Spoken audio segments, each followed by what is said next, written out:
প্রিয় ছাত্রছাত্রী, primary TET সংক্রান্ত আরও একটি মক টেস্ট নিয়ে হাজির হলাম, যেখানে আমরা প্রাইমারি টেটের গুরুত্বপূর্ণ কিছু প্রশ্ন এবং তার উত্তর নিয়ে আলোচনা করব। তো চলুন সরাসরি চলে যাই আজকের যে মক টেস্ট সেখানে। আপনারা নিশ্চয়ই স্ক্রিনের উপর দেখতে পাচ্ছেন একটি প্রশ্ন এবং তার 4টি অপশন। তো চলুন শুরু করা যাক। মাটি থেকে কত উচ্চতা পর্যন্ত ট্রোপোস্ফিয়ার অবস্থিত? মাটি থেকে কত উচ্চতা পর্যন্ত ট্রোপোস্ফিয়ার অবস্থিত? 35 কিমি, 8 কিমি, 20 কিমি নাকি 15 কিমি? আপনাদের বলতে হবে মাটি থেকে কত উচ্চতা পর্যন্ত ট্রোপোস্ফিয়ার অবস্থিত।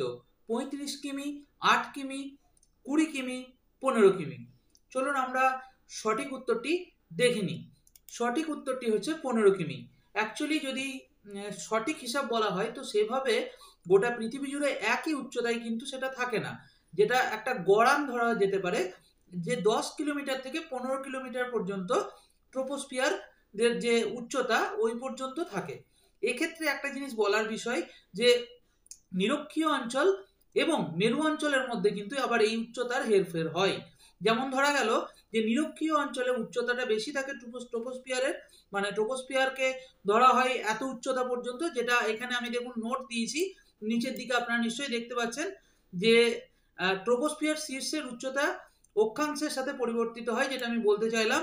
মেরুতে সর্বনিম্ন থাকে, যেটা আমি বললাম মেরুতে অনেক কম থাকে, এবং নিরক্ষরেখা বা বিষুব রেখায় কিন্তু সর্বোচ্চ থাকে, এবং ঋতু অনুসারেও আবার এটা কিন্তু কম বেশি হয়। শীতকালে এটি কমে এবং গ্রীষ্মকালে এটি বাড়ে। মোদ্দা কথা একটা মিনিমাম লিমিট হচ্ছে 10 থেকে 15 কিলোমিটার। আপনাদের যে অপশন থাকবে তার মধ্যে কাছাকাছি যে অপশনটিকে আপনি পাবেন 10 থেকে 15, সেটিকে আপনারা ঠিক দিতে পারেন। নেক্সট কোশ্চেনে চলে যাই। ইয়েলোস্টোন ন্যাশনাল পার্ক হলো পৃথিবীর সর্বপ্রথম ড্যাশ উদ্যান? জাতীয় উদ্যান, বন্যপ্রাণী উদ্যান, অভয়ারণ্য নাকি কোনোটিই নয়? ইয়েলোস্টোন ন্যাশনাল পার্ক হলো পৃথিবীর সর্বপ্রথম ড্যাশ উদ্যান? জাতীয় উদ্যান, বন্যপ্রাণী উদ্যান, অভয়ারণ্য নাকি কোনোটিই নয়?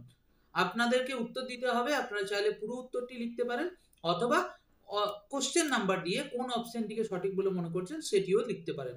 ইয়েলোস্টোন ন্যাশনাল পার্ক হলো পৃথিবীর সর্বপ্রথম ড্যাশ উদ্যান? জাতীয় উদ্যান, বন্যপ্রাণী উদ্যান, অভয়ারণ্য নাকি কোনোটিই নয়? তো চলুন উত্তরটি দেখে নিই। উত্তরটি হচ্ছে জাতীয় উদ্যান। আমি আবারও বলছি, আমরা যে নোটস গুলো দিই এগুলো খুব ইম্পর্টেন্ট। দেখুন আমি এখানে লিখেছি ইয়েলোস্টোন ছিল বিশ্বের প্রথম জাতীয় উদ্যান। বিশ্বের প্রথম জাতীয় উদ্যানকে ইয়েলোস্টোন ন্যাশনাল পার্ক। এটি কোথায় অবস্থিত? এটি মার্কিন যুক্তরাষ্ট্রে অবস্থিত। এখান থেকেও কিন্তু প্রশ্ন আসতে পারে যে ইয়েলোস্টোন ন্যাশনাল পার্ক কোথায় অবস্থিত। পার্কটি তার বন্যপ্রাণী এবং এর অনেক ভূতাপীয় বৈশিষ্ট্যের জন্য পরিচিত, বিশেষ করে ওল্ড ফেইথফুল গিজার। এখানে কিন্তু গিজার রয়েছে অনেক, তো সেই ওল্ড ফেইথফুল গিজার একটি জনপ্রিয় গিজার এই ইয়েলোস্টোন ন্যাশনাল পার্কের মধ্যেই কিন্তু এটি রয়েছে, এবং এটি 1872 সালে প্রতিষ্ঠিত হয়েছিল। ক্লিয়ার? নেক্সট কোশ্চেনে চলে যাই। পুষ্টি কি মূলক ক্রিয়া? অপচিতি বিপাক, উপচিতি বিপাক, আত্তীকরণ বিপাক নাকি শোষণ বিপাক? পুষ্টি কি মূলক ক্রিয়া? অপচিতি বিপাক, উপচিতি বিপাক, আত্তীকরণ বিপাক নাকি শোষণ বিপাক? আপনারা কমেন্টে এর উত্তর দিন। আমি আপনাদেরকে একটি ইনফরমেশন দিয়ে দিতে চাইবো প্রতিদিনের মতো। আমাদের প্রাইমারি টেটের একটি অনলাইন কোর্স রয়েছে, আপনারা চাইলে সেখানে ভর্তি হতে পারেন, যার কোর্স ফি আগামী 30 নভেম্বর পর্যন্ত 99 টাকা। এর পরবর্তীকালে এই কোর্স ফি বেড়ে 299 টাকা হয়ে যাবে। তো এই সুযোগ মিস করবেন না। এই অনলাইন কোর্সে আপনারা কি কি পাবেন? আপনারা পাবেন রেকর্ডিং ভিডিও লেকচার, আপনারা পাবেন স্টাডি মেটেরিয়াল পিডিএফ ফরম্যাটে, এবং আপনাদের পাবেন আনলিমিটেড মক টেস্ট। ইতিমধ্যেই হাজারের ওপর প্রশ্ন এই যে মক টেস্টে এখানে ইনক্লুড করা হয়েছে। প্রতিদিন নতুন নতুন প্রশ্ন অ্যাড করা হচ্ছে। তো আনলিমিটেড মক টেস্ট এখানে পাবেন, স্টাডি মেটেরিয়াল পাবেন পিডিএফ ফরম্যাটে, এবং ভিডিও লেকচার পাবেন রেকর্ডিং। তবে এখানে আমি আরও একটি জিনিস বলে দিই, আপনাদের জন্য বিশেষ একটি সুবিধা দেওয়া হবে। সেটি হচ্ছে পরীক্ষার আগে আপনাদেরকে কয়েকটি লাইভ ক্লাস দেওয়া হবে এই কোর্সের মধ্যেই, শুধুমাত্র আপনাদেরকে গাইড করার জন্য। সিলেবাস কভার সেখানে হবে না, জাস্ট ফর আপনাদেরকে গাইড করার জন্য কয়েকটি লাইভ ক্লাস দেওয়া হবে বিষয় ভিত্তিক। ক্লিয়ার? তো আপনারা চাইলে এই কোর্সে ভর্তি হতে পারেন। এর কোর্স ফি বর্তমানে রয়েছে 99 টাকা, যেটি 299 টাকা হয়ে যাবে আগামী 30 নভেম্বরের পর। তো এই সুযোগ মিস করবেন না, তাড়াতাড়ি ভর্তি হয়ে যান। ভর্তি হওয়ার জন্য যে নাম্বারটি দেওয়া রয়েছে 7551067843, এই নাম্বারে যোগাযোগ করে নিন। স্ক্রিনের ওপর নাম্বারটিতে আপনারা হোয়াটসঅ্যাপ করে নিন, আপনাকে সেখানে সমস্ত রকম গাইড করে দেওয়া হবে। তো চলুন আমরা আমাদের প্রশ্নে চলে যাই। পুষ্টি কি মূলক ক্রিয়া? অপচিতি বিপাক, উপচিতি বিপাক, আত্তীকরণ বিপাক নাকি শোষণ বিপাক? চলুন উত্তরটি দেখে নিই। উত্তরটি হচ্ছে পুষ্টি একরকম উপচিতি বিপাক। পুষ্টি একটি উপচিতি বিপাক প্রক্রিয়া। যেসব গঠনমূলক বিপাকে দেহের শুষ্ক ওজন বৃদ্ধি পায়, তাদের উপচিতি বিপাক বলে। পুষ্টি গ্রহণের মাধ্যমে শরীরের প্রয়োজনীয় উপাদান তৈরি করে এবং যা কোষের গঠন ও বৃদ্ধি নিশ্চিত করে, সে কারণে অবশ্যই পুষ্টি একটি উপচিতি বিপাক। নেক্সট কোশ্চেনে চলে যাই। মানুষের ত্বকে আর্গোস্টেরল থেকে কোন ভিটামিন সংশ্লেষিত হয়? মানুষের ত্বকে আর্গোস্টেরল থেকে কোন ভিটামিন সংশ্লেষিত হয়? এ, ডি, ই না কে? মানুষের ত্বকে আর্গোস্টেরল থেকে কোন ভিটামিন সংশ্লেষিত হয়? এ, ডি, ই, কে? আপনারা কোনটিকে সঠিক বলে উত্তর মনে করছেন সেটি কমেন্টে অবশ্যই জানাবেন। আপনারা কমেন্ট করলে আমারও ভালো লাগবে। মানুষের ত্বকে আর্গোস্টেরল থেকে কোন ভিটামিন সংশ্লেষিত হয়? এ, ডি, ই, কে? চলুন আমরা উত্তরটি দেখে নিই। উত্তরটি হচ্ছে ডি, ভিটামিন ডি। মানুষের ত্বকে সূর্যালোকের উপস্থিতিতে আর্গোস্টেরল থেকে ভিটামিন ডি সংশ্লেষিত হয়। ক্লিয়ার? নেক্সট কোশ্চেনে চলে যাই। বিজ্ঞানী জন স্পার্কাসের লেখা বইটি হলো, নিচে 4টি বইয়ের নাম দেওয়া রয়েছে, আপনাদেরকে বলতে হবে বিজ্ঞানী জন স্পার্কাসের লেখা বইটির নাম কি? Animal in danger, danger in elephant, origin of species নাকি ক এবং গ দুটোই? অর্থাৎ এই যে এ এবং সি এই দুটোই, কোনটি সঠিক উত্তর সেটি আপনাদেরকে বলতে হবে। বিজ্ঞানী জন স্পার্কাসের লেখা বইটি কোনটি? Animal in danger, danger in elephant, origin of species নাকি ক এবং গ, অর্থাৎ এ এবং সি দুটোই? আপনারা কমেন্টের উত্তর জানান, আমরা উত্তরটি দেখে নিই। উত্তরটি হচ্ছে অ্যানিম্যাল ইন ডেঞ্জার। বিজ্ঞানী জন স্পার্কাসের লেখা অ্যানিম্যাল ইন ডেঞ্জার বইটি পরিবেশ সংরক্ষণের গুরুত্বকে অত্যন্ত গভীরভাবে তুলে ধরে।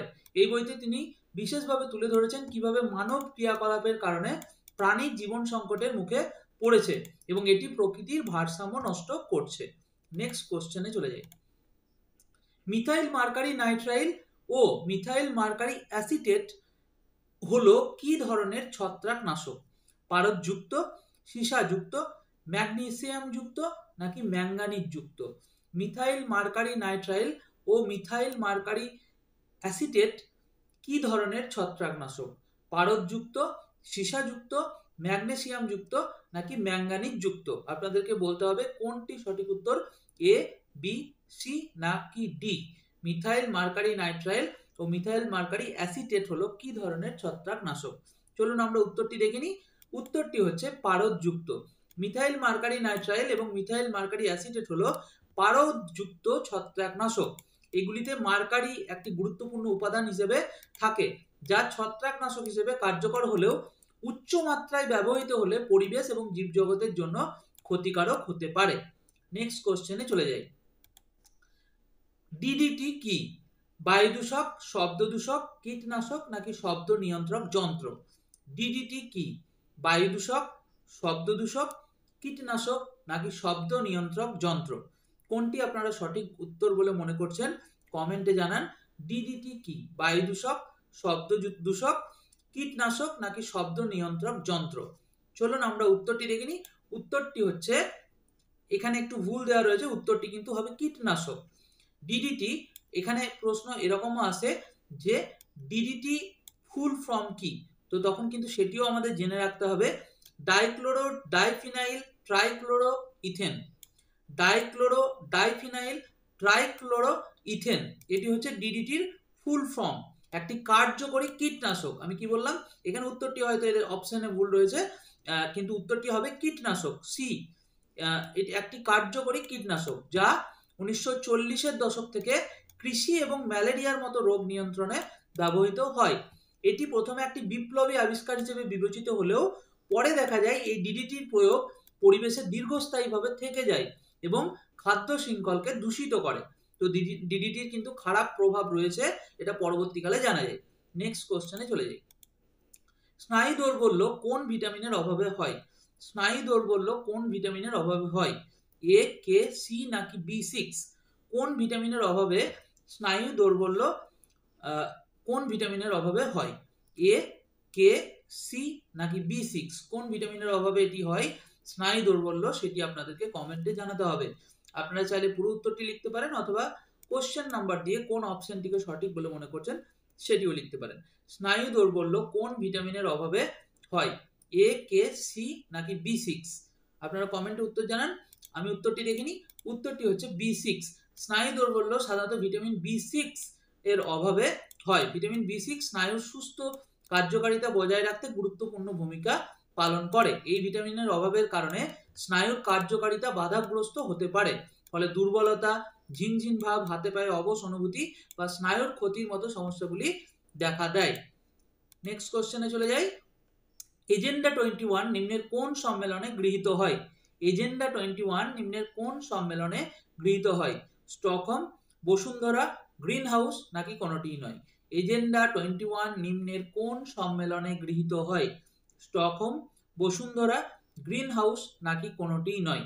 আপনাদের বলতে হবে এজেন্ডা 21 নিম্নের কোন সম্মেলনে গৃহীত হয়। তো চলুন আমরা উত্তরটি দেখে নিই। উত্তরটি হচ্ছে বসুন্ধরা সম্মেলন। এজেন্ডা 21 1992 সালে ব্রাজিলের রিও ডি জেনিরোতে অনুষ্ঠিত হয়েছিল এই বসুন্ধরা সম্মেলন। প্রশ্ন এখান থেকেও আসে বসুন্ধরা সম্মেলন কোথায় হয়েছিল? তাহলে ব্রাজিলের রিও ডি জেনিরোতে। এবং এটি কত সালে হয়েছিল সেটিও প্রশ্ন আসে 1992 সালে। তো এই সবগুলো মনে রাখতে হবে। বসুন্ধরা সম্মেলনের ইংরেজি কি বলা হয়? আর্থ সামিট। এটাও কিন্তু ভালো করে মনে রাখবেন।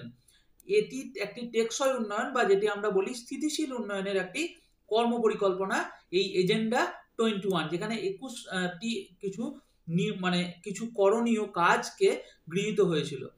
ক্লিয়ার? নেক্সট কোশ্চেনে চলে যাই। আগ্নেয়গিরি থেকে যে বায়ু দূষক নির্গত হয় তা হলো, আগ্নেয়গিরি থেকে যে বায়ু দূষক নির্গত হয় তা হলো মিথেন, হাইড্রোজেন, সালফার ডাইঅক্সাইড নাকি ওজোন। কোনটি আগ্নেয়গিরি থেকে নির্গত হয়? আগ্নেয়গিরি থেকে কোন বায়ু দূষকটি নির্গত হয়? মিথেন, হাইড্রোজেন, সালফার ডাইঅক্সাইড নাকি ওজোন? আপনাদের বলতে হবে আগ্নেয়গিরি থেকে কোন বায়ু দূষক নির্গত হয়। চলুন আমরা উত্তরটি দেখে নিই। উত্তরটি হচ্ছে সালফার ডাইঅক্সাইড। আগ্নেয়গিরি থেকে নির্গত বায়ু দূষক হলো সালফার ডাইঅক্সাইড। এটি একটি ক্ষতিকর গ্যাস যা আগ্নেয়গিরি উদ্গীরণের ফলে প্রায় নির্গত হয়। এখানে একটা জিনিস আরো বলে দেওয়ার, যে আমি নোটগুলো কিন্তু আপনাদের খুব বলা যায় গুছিয়ে লেখার চেষ্টা করেছি, যাতে কিনা আপনারা সেখান থেকে আরো অনেক প্রশ্ন উত্তর দিতে পারেন। সালফার ডাইঅক্সাইড বায়ুতে মিশে অ্যাসিড বৃষ্টির সৃষ্টি করতে পারে। তাহলে প্রশ্ন এটাও কিন্তু অনেক সময় আসে যে অ্যাসিড বৃষ্টি কি কারণে হয়। তাহলে তার সঙ্গে কোন বলা যায় যৌগটি মেশে? Sulphur die oxide. এটাও কিন্তু আপনাদের মনে রাখতে হবে, যা পরিবেশ এবং জলবায়ুর উপর নেতিবাচক প্রভাব ফেলে। তাহলে সালফার ডাইঅক্সাইড আগ্নেয়গিরি উদ্গীরণের ফলে নির্গত হয়। নেক্সট কোশ্চেনে চলে যাই। উদ্ভিদের কোন অংশ বায়ু দূষণ ঘটায়? পাতা, পরাগরেণু, কাণ্ড নাকি ছাল? উদ্ভিদের কোন অংশ বায়ু দূষণ ঘটায়? পাতা, পরাগরেণু, কাণ্ড নাকি ছাল? আপনাদের কমেন্টে উত্তর দিতে হবে উদ্ভিদের কোন অংশ বায়ু দূষণ ঘটায়? পাতা, পরাগরেণু, কাণ্ড নাকি ছাল? চলুন আমরা উত্তরটি দেখে নিই। উত্তরটি হচ্ছে পরাগরেণু বায়ু দূষণের একটি কারণ হতে পারে। উত্তরটি হচ্ছে বি, পরাগরেণু। উদ্ভিদের কোন অংশ বায়ু দূষণ ঘটায়? পরাগরেণুর ক্ষেত্রে কিন্তু এই বায়ু দূষণ হতে পারে পরাগরেণুর কারণে। নেক্সট কোশ্চেনে চলে যাই। ইউনেস্কোর সদর দপ্তর কোথায় অবস্থিত? ইউনেস্কোর সদর দপ্তর কোথায় অবস্থিত? জেনেভা, প্যারিস, ওয়াশিংটন ডিসি নাকি কোনোটিই নয়? ইউনেস্কোর সদর দপ্তর কোথায় অবস্থিত? জেনেভা, প্যারিস, ওয়াশিংটন ডিসি নাকি কোনোটিই নয়? আপনাদের কমেন্টে উত্তর দিতে হবে কোন উত্তরটিকে আপনারা সঠিক বলে মনে করছেন। ইউনেস্কোর সদর দপ্তর কোথায় অবস্থিত? চলুন আমরা উত্তরটি দেখে নিই। উত্তরটি হচ্ছে প্যারিস। ইউনেস্কো, অনেক সময় এটাও আছে যে ইউনেস্কোর ফুল ফর্ম কি, তো সেটাও কিন্তু আপনাদের ভালো করে জেনে রাখতে হবে। United nations educational, scientific and cultural organisation. United nation educational, scientific and cultural organisation. ভালো করে এটা মনে রাখতে হবে। অনেক সময় কিন্তু এই ফুল ফর্মটিও দিয়ে দেয় ইউনেস্কোর। তাহলে ইউনেস্কোর সদর দপ্তর কোথায় অবস্থিত? এটি প্যারিস, ফ্রান্সের প্যারিসে অবস্থিত। নেক্সট কোশ্চেনে চলে যাই। মশার লার্ভা ভক্ষণকারী মাছের নাম।